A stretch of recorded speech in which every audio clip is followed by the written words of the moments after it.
नमस्कार दोस्तों, ये मेरी पहली लॉन्ग वीडियो है और मैं इसमें पहली ऐसी एक चीज़ के बारे में बताना चाहूँगा जो अभी तक एग्जिस्ट ही नहीं करती इस अर्थ में और किसी ने आज तक ढूंढा भी नहीं, इन्वेंट भी नहीं किया, क्योंकि इसका कोई रिकॉर्ड भी नहीं है। और मैं ये दावा करता हूँ ये पहली बार है जो आप मुझसे ये सुनोगे कि सुन पाओगे ये कौन सी एक चीज़ है जो आज तक इन्वेंट भी नहीं हुई, आज तक एग्जिस्ट भी नहीं करती और किसी को इसके बारे में पता भी ना हो। शायद पता भी हो सकता है, मुझे इतना पता नहीं, पर मुझे लगता है कि अभी तक पता नहीं होगा। तो उस कॉन्सेप्ट का नाम है the silent layer of reality. तो आइए जानते हैं the silent layer of reality है क्या। पहली बात ये वीडियो में हम जान लेते हैं कि उसके बारे में क्या जानते हैं हम। लो तो फिर शुरू करते हैं कि जो मैंने बोला था द साइलेंट लेयर, इसकी देख सकते the silent layer of reality. ठीक है, तो साइलेंट लेयर ऑफ रियलिटी यहाँ पे क्या क्या चीज़ है मैं बताता हूँ। ये एक मिस्टीरियस चीज़ होता है, मिस्टीरियस चीज़ होगा, पर ये कोई पैराडॉक्स भी नहीं है, ना कोई फोल्कलोर भी है, ना कोई माइथोलॉजी है। ठीक है, ये एक जस्ट एक कॉन्सेप्चुअल मिस्ट्री है जहाँ पर जो no human on earth can know by design. तो साइलेंट लेयर ऑफ रियलिटी है क्या? ये स्पेक्यूलेटिव मिस्ट्री है, कोई पैराडॉक्स भी नहीं है। तो scientist map the universe through, scientist ने क्या क्या चीज़ें यूनिवर्स को एक किया, मैप किया है किस किस चीज़ के बेसिस पे। पहले होगा पार्टिकल्स, जो पार्टिकल्स, दूसरे का वेब्स, तीसरा हो गया ग्रेविटी, चौथा होगा डार्क मैटर और मैथमेटिक्स। मैं इन चीज़ों के बारे में बाद में बताऊंगा और एक वीडियो में कि डार्क मैटर होता क्या है, ग्रेविटी होता क्या है, वेव्स क्या होता है, पार्टिकल्स क्या होता है, और इनके बारे में भी कुछ ऐसी ऐसी चीज़ें बताऊंगा जो अभी तक साइंटिस्ट को पता नहीं होगा या किसी को पता नहीं होगा। मैं इन सारी चीज़ों के बारे में भी बताऊंगा। But imagine something that exist, मतलब कि जैसे कि मैंने बोला कि साइंटिस्ट जो है वो मैप यूनिवर्स को मैप किया किस किस बेसिस पे, पार्टिकल्स के बेसिस में, वेव्स के बेसिस में, ग्रेविटी के बेसिस में, डार्क मैटर और mathematics.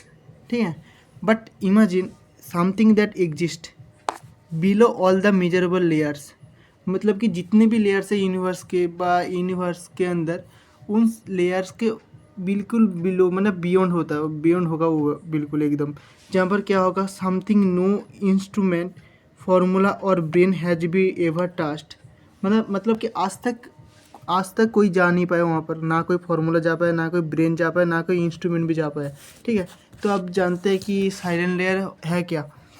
Silent layer, it is a hypothetical layer of reality that does not interact with matter, जो मैटर के साथ इंटरेक्ट भी नहीं कर पाता, एंड डज नॉट इमिट और ब्लॉक एनर्जी, और कैन नॉट बी मेजर्ड, जिसको मेजर नहीं किया सकता है, डिटेक्ट भी नहीं कर सकते, और मैथमेटिकली एक्सप्रेस्ड, मतलब मैथमेटिकली एक्सप्रेस भी नहीं करते। अब आप सोच रहे हैं कि ये कौन सा चीज़ है जिसको मेजर भी नहीं कर सकते, डिटेक्ट भी नहीं कर सकते, और ऐसे कि मैथमेटिकली एक्सप्रेस नहीं कर सकते। मैंने पहले ही बोला कि ये कॉन्सेप्चुअल मिस्ट्री है जो आज तक किसी को पता नहीं है इस अर्थ पे। तो ये कॉन्सेप्ट के बेसिस पे है। ठीक है, तो ये can not B perceived by any biological और आर्टिफिशियल इंटेलिजेंस। तो ये परसिव्ड भी होने, कोई बायोलॉजिकल और आर्टिफिशियल इंटेलिजेंस से भी परसिव नहीं है। ठीक है, और has no physical footprint in space time, इसकी फिजिकल फुटप्रिंट भी नहीं है पेस टाइम में। येट फिर भी ये एग्जिस्ट करता है एलोंग साइड एवरी थिंग, मतलब कि हर जो पॉसिबिलिटी, हर जो मैंने यूनिवर्स है, हर जो थिंग्स है, उन चीज़ों में एग्जिस्ट करता है एलोंग साइड साइलेंटली। तो अब मैं बताऊंगी कि why is it mysterious. Because if anything exist that is truly interactionless, no universe based object could ever confirm it. ठीक है, मतलब कि ये मिस्टीरियस क्यों है? मिस्टीरियस इसलिए है कि क्योंकि अगर कुछ चीज़ एग्जिस्ट करता है ट्रूली तो वो इंट्रैक्शनलेस होता है। ठीक है, नए universe based object could ever confirm it, इसको कन्फर्म क्यों नहीं कर सकते कि ये है?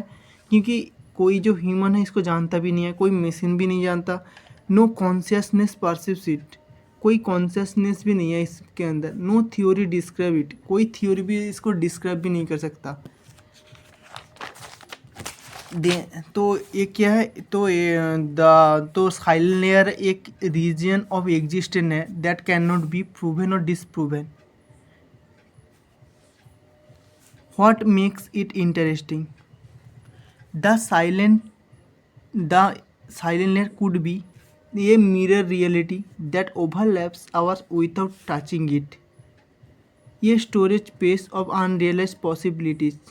ये foundation of existence that supports the universe invisibly. ये dimension that produce no effort yet is record for balance. और maybe it is simply a consequence of how limited our perception is. Then why could it exist? Some theoretical physicists speculate that if a universe emerges from quantum information, then there may be null information zone structures that don't encode anything. They would be unknowable not because they are mystical, but because they have zero trace. Why this is special? Because it is not paradox, it is not mythology, it is not a known scientific theory, it's a pure conceptual mystery, but something that could exist without ever being known by anyone on earth. मतलब कि ये जो पूरा जो एक एक एक पूरा कॉन्सेप्चुअल मिस्ट्री है जो यहाँ पर जो अर्थ के अंदर जो कोई भी है वो कोई नहीं जानता. मतलब कि इसके बारे में कोई नहीं. ये साइलेंट लेयर के बारे में ये मिस्ट्री, ये मतलब कि ये mystery that is mysterious because it can not B reveal it self. Okay, thank you gas. मैं ऐसे ऐसे वीडियो लेके आऊँगा जो आप लोगों को कुछ अनोखी लगे और मिस्ट्री लगे. ये मेरा पहला वीडियो था साइलेंट लेयर के बारे में. और भी हम जानेंगे साइलेंट लेयर के बारे में. इसकी मैं एक डीप साइंटिफिक एक्सप्लेनेशन लेके आऊँगा. साइंटिफिक एंड स्पिरिचुअल एक्सप्रेशन लेके आऊँगा. स्पिरिचुअलिटी में भी क्या होगा इसका भी एक्सप्लेनेशन लेके आऊँगा मैं. तो अगले वीडियो के लिए वेट करें और मेरे चैनल में बने रहे. मैं और मिस्टीरियस चीज़ें बनाता रहूँगा. आज के लिए गुड बाय.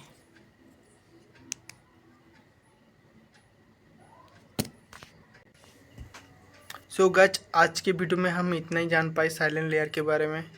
बाद में मैं इसका डीपर एक्सप्लेनेशन वीडियो भी दूँगा, डीप साइंटिफिक एक्सप्लेनेशन, और इसका जो स्पिरिचुअल जो एक्सप्लेनेशन है वो भी दूंगा मैं. और तो ये सारी चीज़ें देखने के लिए आप मेरे चैनल पे बने रहे और मेरे चैनल को सब्सक्राइब भी करें. बाय.